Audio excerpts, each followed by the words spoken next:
And we are live everywhere. All right. Hello, Idiots on Parade, the Too Ugly for TV podcast. We mock the news so you don't have to. I am Nathan Timmel, stand-up comedian in Iowa City. With me, as always, is Jake Vever, stand-up comedian in New York City. Hello, Jake. How's it going? All is well here. I just got home from my daughter's graduation. Graduation? High school? College? No. 8th grade. I don't understand why we have a graduation from 8th grade, but I don't remember getting an 8th grade. I thought it was high school graduation and then college graduation. Apparently it's elementary school, it's middle school, and high school now. So yeah. Wow. Yeah. I mean, I guess it's just going to be a more frequent thing because we have 3K out here, which is a year before pre-K. And we're having a graduation for 3K. Wow. So I guess we're just going to graduate every year now, man. As long as we don't have to buy presents every time, I am okay with it. So, Bob, not bad news, but this is not a bonus Idiots on Parade. Jake is going on vacation, so this is technically Sundays. This is Sunday's Idiots on Parade. We're getting it out of the way first so Jake can go relax. Yeah, I'm not going to have like a good setup down there. The Wi-Fi is going to be shaky. It's going to be in like a little beach house. So I don't want to chance it with the Wi-Fi because the Wi-Fi is usually not great in those spots. You know. Yeah. Plus, you're surrounded by family, and you don't want to be like, all right, I'm going to go huddle off in a bedroom so I can yap at this asshole, and we can make fun of the news. Yeah, screaming about dick jokes and things like that while everyone's trying to have a good time, have kids around there. We don't want to do that. We don't. All right, let's jump right in. Several things I sent you. So we recorded on Monday. We are recording on Friday, and I sent you things on Wednesday, and everything has changed since Wednesday. I'll just bang out like, let's see, where is it? Oh, Milli Vanilli was one of the remaining acts on the 250 concert. Vanilla Ice then, and Milli Vanilli dropped out, or whichever one is still alive. Then Vanilla Ice was the only remaining. I was going to say, Millie would be rolling in their grave right now if they knew Vanilli was there doing Trump stuff. But now the whole concert is off. Now the whole thing has been canceled, and it will be a full-on Trump rally, a MAGA rally, the best rally ever held, according to him. So, yeah, I just thought it was funny that even the people dropping out were, there was never any A-listers on this. Shawn Michaels was on there. I mean, from Poison, I'll still count him as an A-lister. I've seen Poison live, unfortunately. It was because they opened up for Mötley Crüe in like 2010 or 11. The tickets were $20. We went to have a laugh, and it was great. It was the funniest thing you've ever seen. Shawn Michaels is the fucking man. Oh, no, they were Poison. I don't understand how they ever headlined. I watched them for 1 hour opening for Mötley Crüe. Well, but this isn't 2010. This isn't in 1982 or whatever. I mean, but they didn't even have I recognized Talk Dirty to Me. The Heavy Rose Has Its Thorn and Weather. I'm like, they had 3 songs. Like, how do you headline every other song? It's a hair band. It's very much a time and a place kind of thing. Yeah. I mean, there's certain genres of music that age better than others. Old hippie works. You know what I mean? Jer Bear, old with gray hair, Grateful Dead still work. That's why they had people following them around until their early 80s. I think they still do Dead & Co. now. It still works. Old hippie works. Old punk rocker, not so much. Old hair metal guy, when you're bald like me, not so much. It doesn't work. Like those guys had long hair. They dressed like they were in drag. That does not work as a 60-year-old man. It just doesn't. But that's why I enjoyed the concert, because they weren't 60 then. They were 50. But okay. It doesn't work that either. But I'm just saying, it was hilarious because they were acting like they were 19, and I could not stop laughing. Okay, First of all, right. That's to my point, yeah. Yeah, Mötley Crüe played, you recognized every song. Their least popular song was Saints of L.A., and even that was their, minor comeback, but they played everything from the 80s, but Vince was out there like, are you motherfuckers ready to rock? Fuck yeah! And we're just like, dude, you're Just the way they were yelling, it was hilarious. Tough, but man. Poison was fucking boring for the 1 hour they were on stage. Mötley Crüe brought it because they were funny. Well, I mean, Poison, come on, man. How many other hair bands are going to have as many hits as Mötley Crüe? That's why Mötley Crüe is headlining. You know what I mean? Sure. Like that's why they were headlining. Go ahead. I've said this once before, not on the podcast. I talked about it just once. Mötley Crüe had, I believe, the most power in the 1980s of any band, because if you think about it, they came out first with makeup and leather and sort of, the Shout at the Devil look, and a lot of bands copied that. So they said, okay, we can't do any of that anymore. Let's go glam. We'll put on glitter. And then every band, Bon Jovi, Kiss, even Judas Priest put on glitter. So then for girls, they said, okay, we don't want to do glitter again. Let's just put on jeans and leather. And then every band started putting on jeans. Like Mötley Crüe set the tone for hair metal. Whatever Mötley Crüe did, every band did for their next album. It was pretty interesting.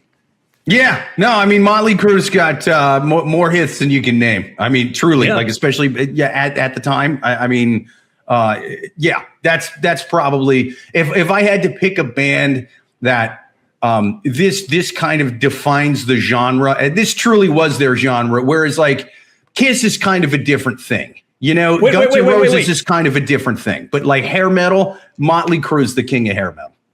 I agree with you on Guns N' Roses, but that's how much power Mötley Crüe had. Is Kiss came out of the 70s, the biggest band in the world. Then they started to stumble, lost a couple members, took their makeup off, and Lick It Up, their first album without makeup, was sort of like leathery jeans, like Mötley Crüe adjacent. But then when Mötley Crüe went glam, Kiss went all glam. They went from fucking leaders of the pack to, Mötley Crüe's doing it, we better do it too. Kiss, that was the one that surprised me, is how quickly Kiss became followers throughout the 80s, chasing trends instead of being trendsetters. So yes, to build on your point, Mötley Crüe was so big, they got Kiss to copy them throughout the 80s. And that blew my mind when that happened. Well, I think that's because Kiss, to be fair, I will say, I don't think you get hair metal without Kiss.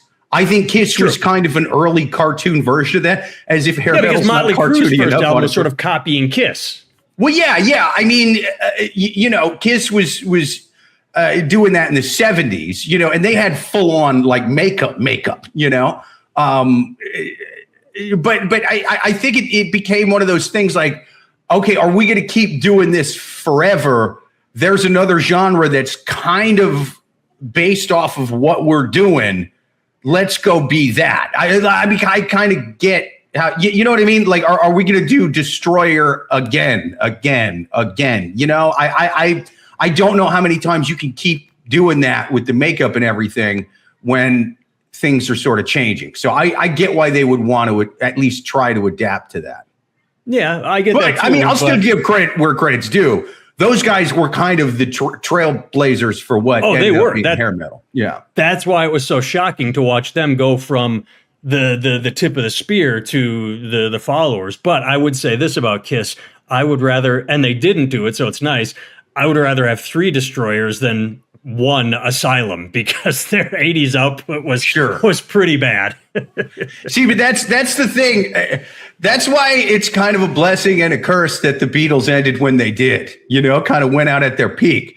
On one hand, you're like, what if they kept making music like the Stones for the next 97 years or whatever, But then you go, yeah, but would every album would have been as good as the White Album, or would they have been like, hey, Paul, let's grow our hair, let's put on lipstick and eyeliner, Paul, let's do that, And they're trying to do the hair metal thing as the Beatles, would that have ended up happening? We don't know. Well, even if that didn't happen, 2 of my favorite bands, my favorite band of all time is The Police, and they walked away on top too. They came back and did a reunion tour, but they didn't try and put out a new album. U2.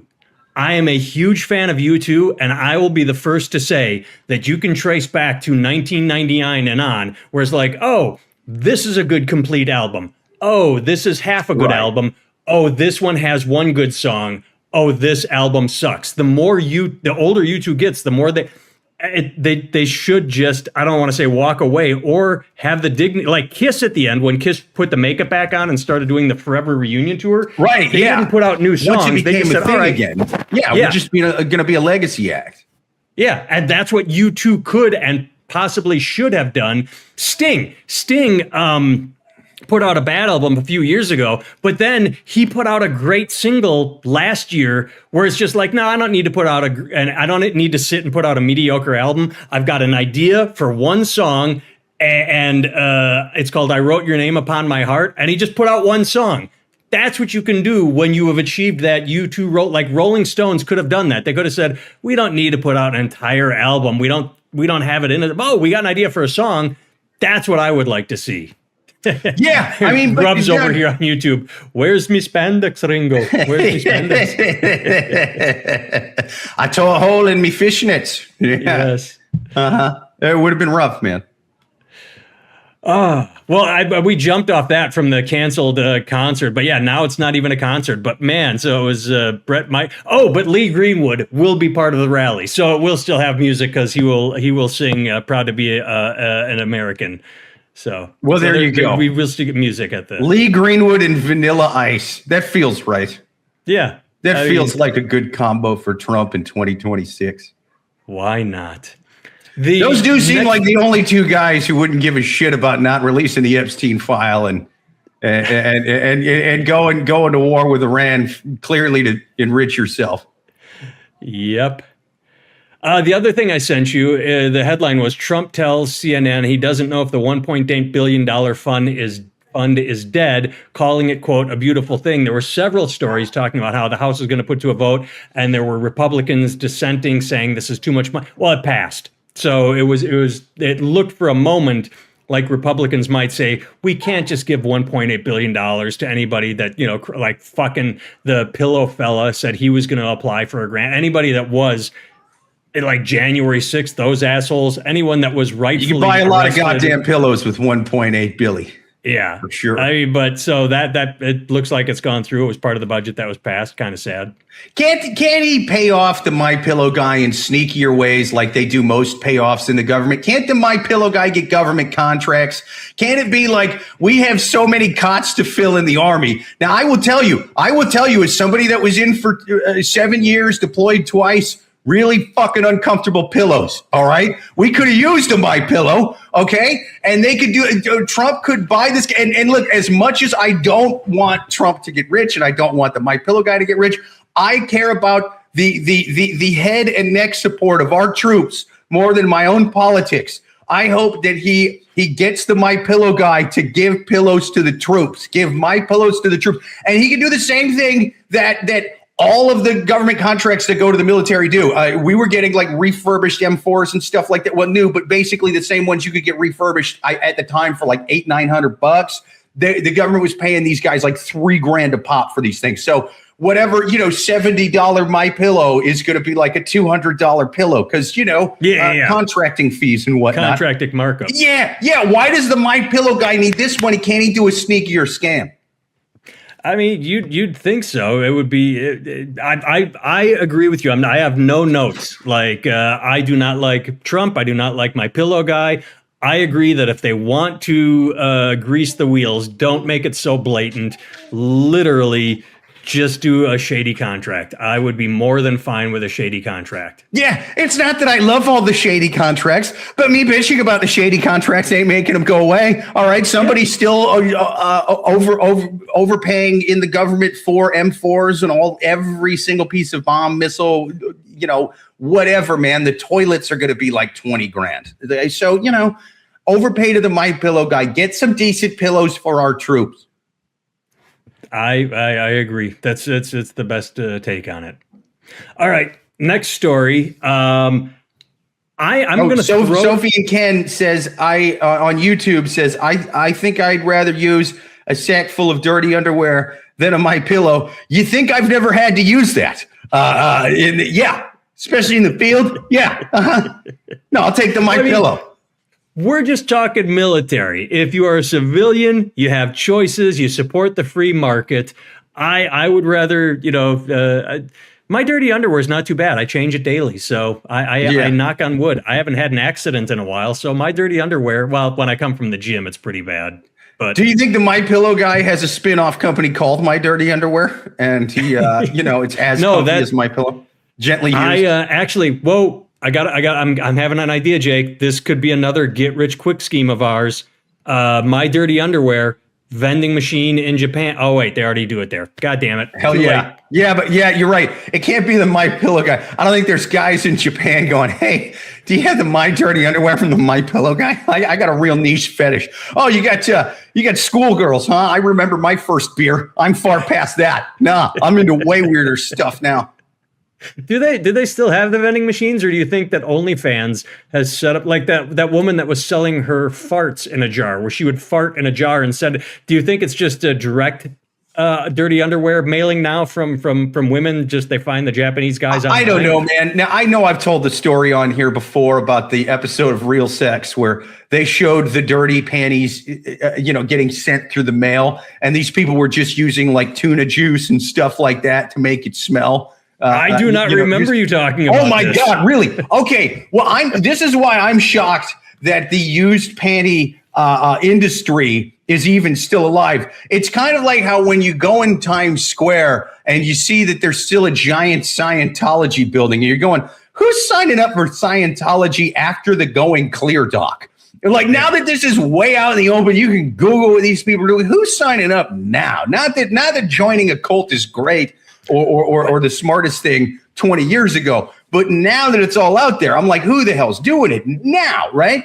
With the used panty industry, I remember seeing an episode of Real Sex when I was a kid, which Real Sex for the young ones out there, kind of a gross show, because they would have like what you would expect, but then they would have like gross kind of segments here. They'd be like, oh, here's a segment about strippers in Atlanta. Now here's a segment about porn stars in Las Vegas. Now here's a segment about 70-year-old swingers banging in the mud in Tennessee. Like, what? I don't want real sex anymore. I want fake sex. Go back to the fake sex. This got too real. Like, what is this? I can smell it through the screen. I can hear Jimmy Buffett playing even though there's no music right now. You know what I mean? Like, it was fucking gross. And so anyway, they did a segment about used panties, and they had they were showing ads being taken out in the porn mags at the time. You'd flip through it. You remember how there'd be like weird ads for for sex toys and things like that, phone sex and whatever. Well, they would be ads for used panties, and they'd have the picture of the porn star, and it had the guys that ran the company on there and the porn star, and they showed them taking pictures of her, kind of using these thongs to floss with down there or whatever, and then shoving them in a bag and sending them to some lucky buyer, And I'm shocked that these guys even put this on the air, because I was speechless. The guys go, sometimes our model runs dry. So what we do is we make our own little concoction filled with a secret recipe that does just the same trick. And it shows them, it's got the panties and the bags next to like jars of like mayonnaise and tuna cans and stuff like that. And I'm like, dude, why are you doing that? The perverts who are ordering the panties through the magazines, they probably watch Real Sex. That's a Venn diagram that probably crosses. Yeah, I'm like, dude, I want to be part of that lawsuit. You know what I mean? Like, I want to do that. Why? You guys are the Milli Vanillis of used panties. And you're like outing yourself. This is the equivalent of if Milli Vanilli or Jessica Simpson just walked out on stage while the thing was going, hey, look, I'm saying different words. Whichever one. If they just kind of yelled into the microphone, I'm not really singing right now. Look, the thing's playing, but I'm saying this. It's totally fake. That's what these guys did. And somehow people are still buying used panties. And that's our get rich quick scheme. We are going to create and be a part of the class action lawsuit. Did you buy used underpants off the internet from a sexy woman? Well, they may not be real. You may be entitled to compensation. I got bad news. Tired was looking online while we were talking. Vending machines dispensing underwear, almost entirely a myth. In the 90s, a few underground adult shops tucked them inside, but local government ordinances, like a 2004 Tokyo Amendment, effectively banned the practice. Boo. Okay, so it was like a really niche I hate thing. reality. I hate facts. I like my Big government putting illusions. its I like foot my on the neck myths. of the little guy. That's what I see. Ben Gay and a yes. But no, here's what we do. Here's how we start this lawsuit. Me and you are going to each order some used panties off the internet. Then we send the used panties to what? 23andMe. And when that thing comes back, instead of, a 50% Scottish, 10% Irish, part Swahili or whatever, if it comes back, 10% salmon juice, 50% lemon oil. 12% mayonnaise. If it starts coming back looking like a Caesar salad recipe, then that's what we throw in front of the jury, I was going to say if it comes back 10% club sandwich, 3% bacon. Yeah, but you went accurate. I was but yeah, it's we're on the same page. But that's how I hope our lawyer argues this in court as passionately as Matthew McConaughey at the end of Time to Kill. You know what I mean? I hope he's up there just screaming at the jury, passion. Just imagine the used panties were white. Imagine they were white. We're on it. This is our lottery ticket out of here. Hell yeah. All right. Now I have a question to ask you because I sent you the link and I don't have Netflix. Did you check out the new Michael Jackson documentary on No, on is that out yet? I thought it said it was. I sent you the link that said, I didn't think it was out yet. I haven't had time this week, honestly, to really watch anything. My mom's been in town. I'm going out of town in a week. The most explosive revelations from Netflix new Michael Jackson documentary. I can't believe there are still explosive. I think that's clickbait. There can't be anything left. But the reason I sent you that is because I had heard several weeks earlier, and I went back and found an article from May 21st. So a couple weeks ago, Michael sequel, Lionsgate film chief promises, quote, a big and satisfying movie with most popular music still to come. Michael, the smash hit biopic, makes it clear that moviegoers haven't seen the last of Michael Jackson, with the film ending with the words, his story continues. Okay. Boy, does it. How are you going to handle the sequel? You ended it perfectly. This is before he went on the pedophile train, at least that we know of. How do you do a sequel ignoring what came next? How do you promise that? What are you going to do? Are you going to go through the next album bad? Or I didn't see Michael, but I know it ended before everything explosive. But that's why I thought it was interesting. The timing of Michael comes out. It's a big hit. And then Netflix drops the documentary saying, oh, by the way, the guy you're celebrating, yeah, he still fucked little boys. Yeah. It's the name of your movie is called Michael. Our documentary is called Dirty Mike. I was waiting to get dinged on TikTok for that. Ghost Pepper's liking the live. Thank you, Ghost Pepper. There we go. Thank you, Ghost Pepper. But how do they handle the sequel? Are they going to literally ignore everything that happened? Because the whole article is him pumping up. We are excited about the progress of making this with respect to a second development. The first Michael, I would say there are a ton. There is a ton of incredibly entertaining Michael Jackson stories, and much of the biggest and best, most popular. Boy, isn't there?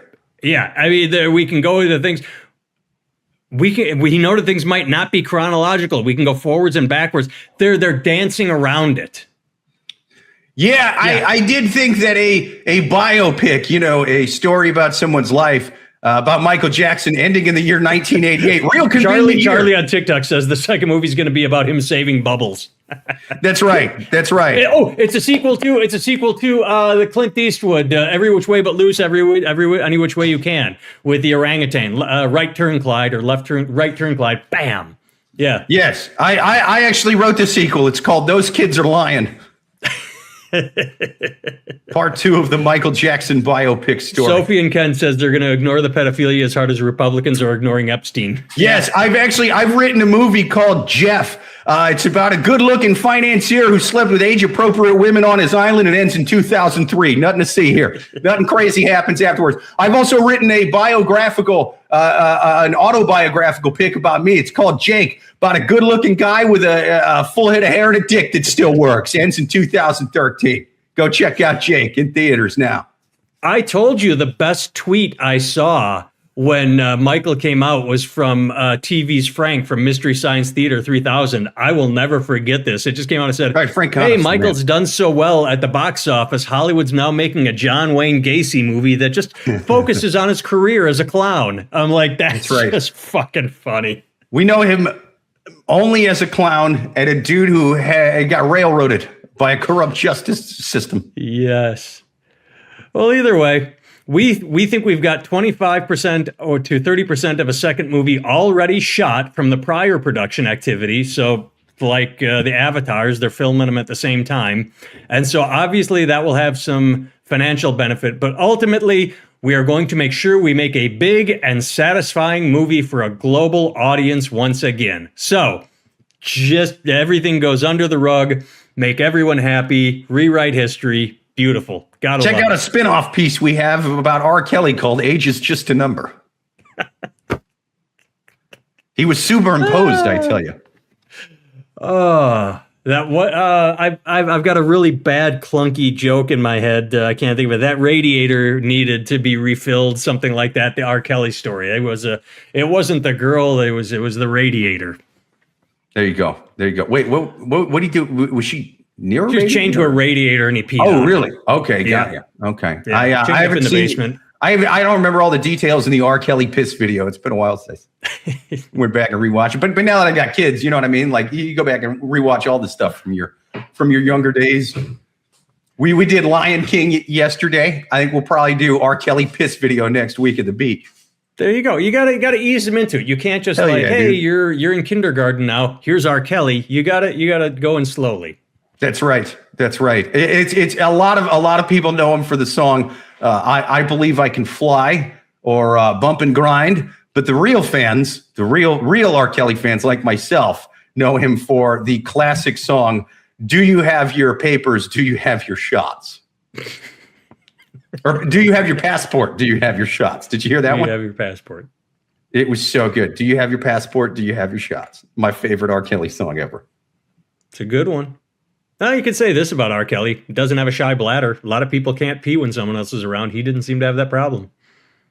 Could you imagine how bad it would be if, you've gone through that, you get the lighting guy, the sound guy and everything. And you're just like, guys, can you, I mean, I know the camera guy's got to look, but sound guy, can you look away? Lighting guy, once you're set, there's just a lot.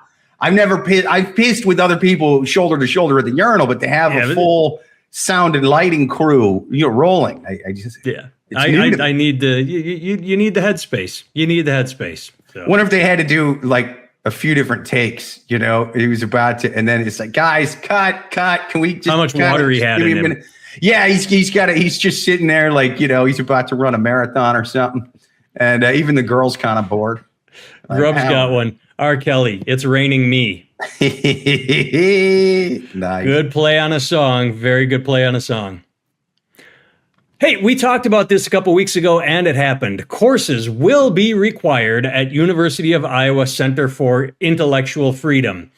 Governor Reynolds signed the new law requiring students to take courses at the new center pushed by conservatives. Basically, universities are indoctrinating kids into liberalism. So conservatives pushed back by creating a course that talked about conservative values. No one fucking signed up. So they had to shit can it for its first year because they we've got to, no one signed up. So now they're making it mandatory. That I have no doubt that this will inevitably backfire on them and bite them in the ass so hard. Making a bunch of college kids, forcing them to take some kind of right-wing college course. They're going to absolutely hate it. Are they teaching? Pay for? Yeah. They got to pay for it. That's right. They got to pay for it. It's a required credit. It's not hey, we're making you take this, so it's a free, what's it called? When you, not audit, but either way, they have to pay. It is a Ghost Pepper. Nathan, did you see my question? I did not. So Ghost Pepper, I'm watching now. If you repeat your question, I will look for it. So Yeah, Ghost TikTok's Pepper, kinda please tough repeat for your the- question. Yeah. TikTok's kind of tough. For But yeah, it's got to be challenged in court. I mean, I don't know. Then again, I remember, I had to take so many history courses, so many science courses, so many math courses, and none of that shit interested me. Well, some of the history shit did, but not all of it. But it's like, how do you set a course that says these are our values? You must learn about our values, or you could go fuck yourself. Right? Yeah. Does it say in the article, is the course material going to be taught in English or in its original German? That's good. How are they doing Okay, this? Ghost Pepper has a question for us. What are our thoughts on Instagram, Facebook AI falsely banning people for no reason with no human help? Isn't that what the algorithm has done the entire time? Or are you saying they fired all the human backs up? Like you can file an appeal and say like, hey, this content is good. I don't know enough about it. I think that's what they've been doing the entire time. Anytime I have received a ding, I've appealed and lost. Like they say, oh, this is abusive behavior. Like, no, it's not. I called Pam Bondi a piece of shit. That's not abusive. It's a fact couched in an opinion. Right. Yeah, we kept getting dinged for the Bondi stuff, huh? Yeah, we did. Charlie says, already. I hope the students live stream the classes as they challenge those values. Yeah. Oh yeah, dude. Like this is going to turn into a fucking circus, and I'm here for it, man.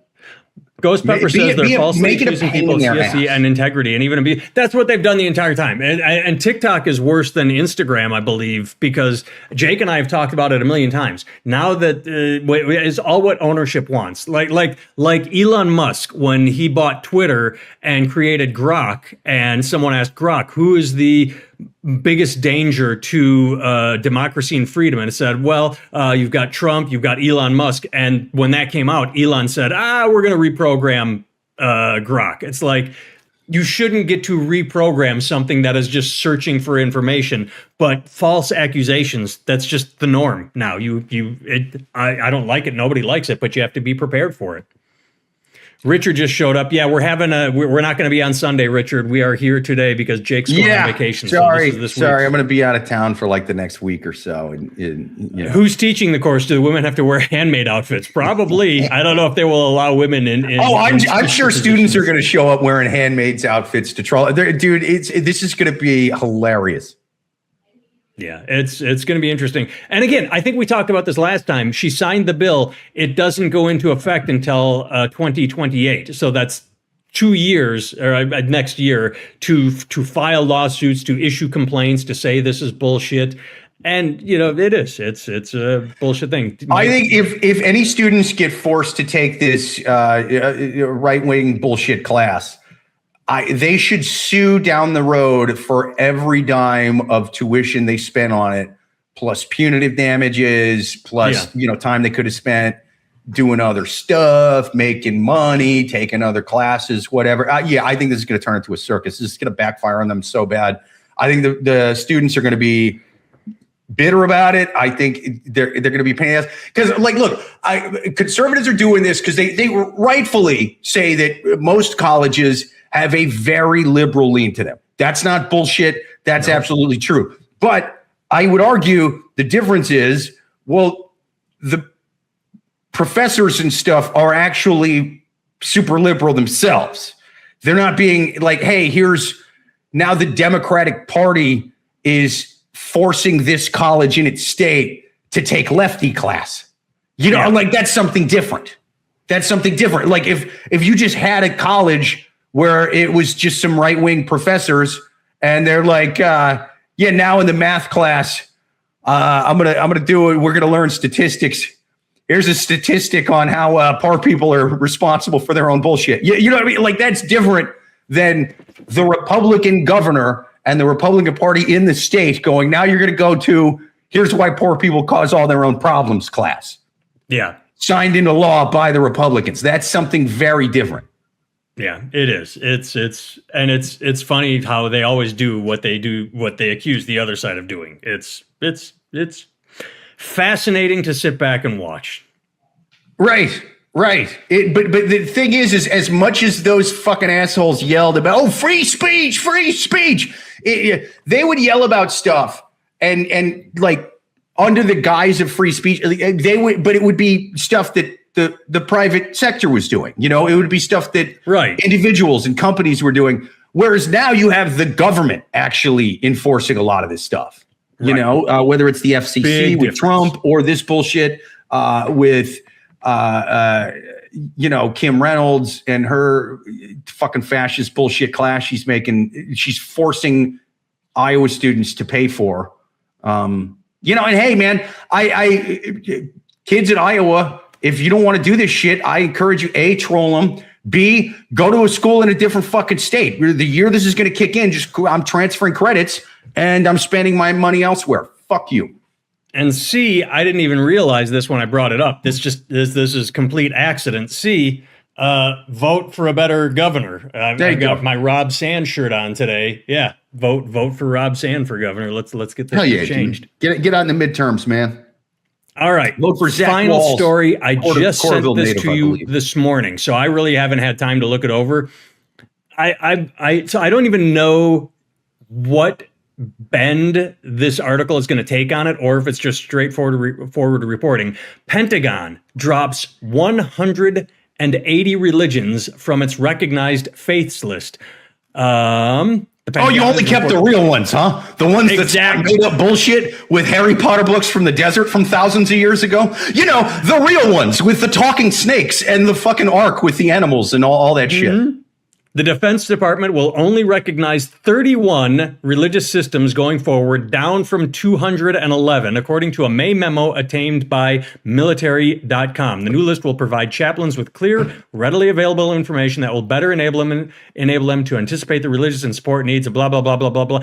I don't know how I feel about this. Like, how difficult would it be to, you know, deal with 211 bullshit belief systems? Like you said, oh, these are the real 31. But I mean, does anybody see the absurdity of this? You know, the military will recognize agnostics, Buddhists, not atheists. It's not a religion. So, I mean, it goes down to the list. Atheist is on the one that they specifically. Oh, it just wasn't alphabetical. I see. Agnostic. When I saw agnostic Buddhist, I thought it was going alphabetical. Hindu, Muslim, Jew, Sikh, a variety of Christian denominations.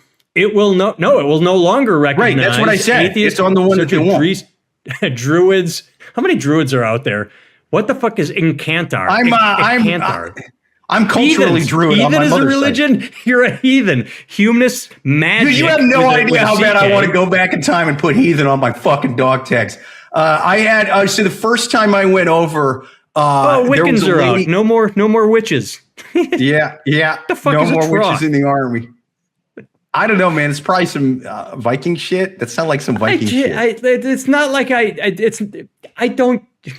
So I had the first time I got deployed, I had no pref on the religious thing, because when I remember this was in Mississippi before I went over to Iraq, we were getting new dog tags, and you know, I'm filling out the stuff. Charlie wants to know if Scientology is still on there. That's a good goddamn question. I'll bet it is, man. It's a big enough, you know, religion. I'm gonna AI while you talk about being in Mississippi. Yeah. So we're filling out, because you know what, I think you just got your name, your social security number, your blood type, and then religion. I think that's all that's on the dog tags, right? So we just filled out a form that had that stuff. And I just left it blank, the religious stuff, because I was like, whatever. And she goes, oh, what's your religion? You left it blank. And I was like, atheist, you know?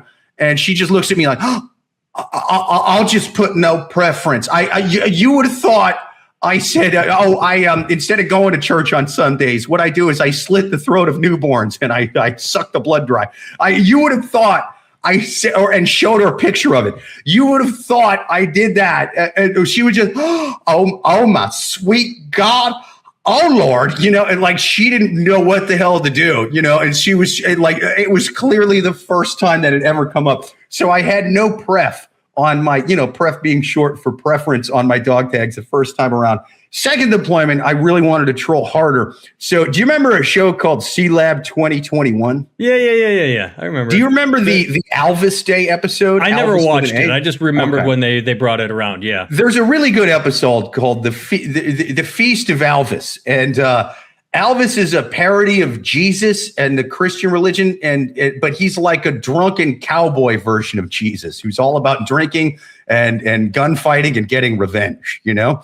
And but the story kind of parallels it, you know. And then all these different people on the ship have different religions, but like the captain wants to have Alvis Day, which is all about eating ham and drinking whiskey, and you know it's decorated with cowboy stuff because he's like a miracle birth, but he's like a cowboy gunslinger, right? So I put Alvian on my dog tags, right? So because I wanted, if I got killed in Afghanistan, I wanted some chaplain who, let's face it, is making a colonel's pay for reading Harry Potter books over dead soldiers. That's what we're paying this asshole to do. Oscar Mayer on your body, and again, they used to do the coins for the River Styx. You get a piece of Oscar Mayer on each eyeball. And look, I'm not saying what those guys do isn't important. I think people should feel better about, you know what I mean, like potentially dying. They should feel better about their loved ones dying if they're religious.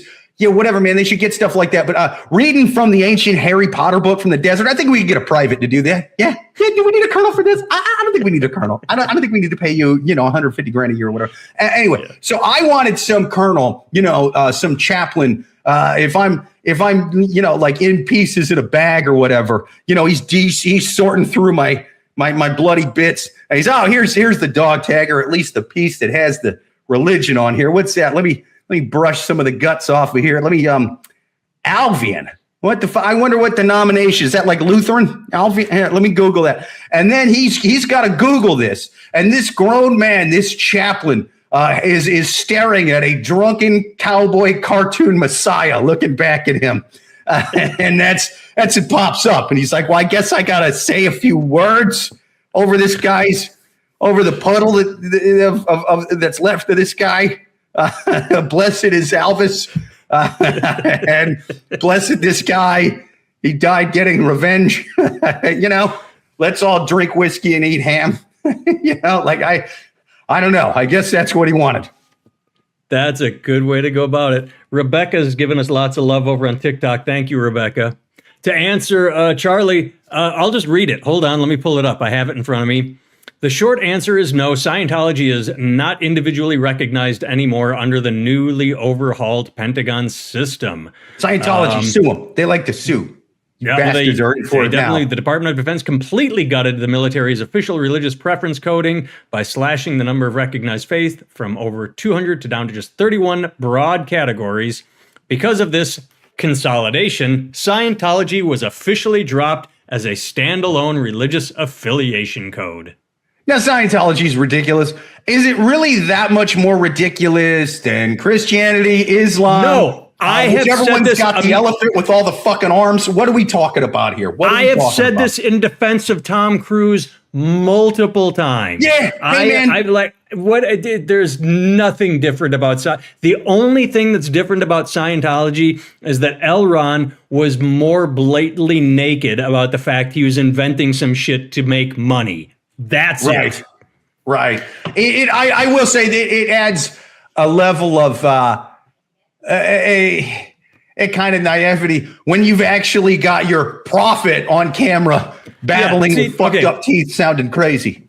Here's the difference and why, if Scientology were every quote real religion, every single real religion says, we have the way, join our church, we want to enlighten you, we want to. Scientology is the only one that I can think of off the top of my head that says, hey, come pay us for courses. The religions seem to want to spread the message. Scientology is the only one that's blatantly honest and says, no, you got to pay to be audited. You cash up front, cash, check, or charge. That's true. Most religions are like, spread the word of our prophet, the word of the one true God. This one's like, if you tell anyone what the prophet says, we'll fucking sue you into financial ruin. Exactly. That's why. All right, let's get Jake on his vacation. I have been Nathan Timmel. You can find me at nathantimmel.com. Everything is there. Links to the bookstore, links to the apparel store, and stickers and magnets and hats and socks and shirts. Unapologetic is still on YouTube, will always be on YouTube. Jake can be found at Jake Vevra on all social media, including his own YouTube page where he has his special Unalived by Dog Pills. Thank you for showing up on a Friday. We will not be here this coming Sunday. Man. You will be back the following Sunday, though. You'll be back by okay. Yes, so I should be good. Regular time, same place. Good. I should be good too. Let me just double check. Lydia in Europe. No, she should be home by then. But either way, no, I got nothing. That's the 14th. So we should be back to normal on the 14th. All right, everyone. Thanks for hanging out. Jake is out of here. He's out of New York. He's going to the ocean.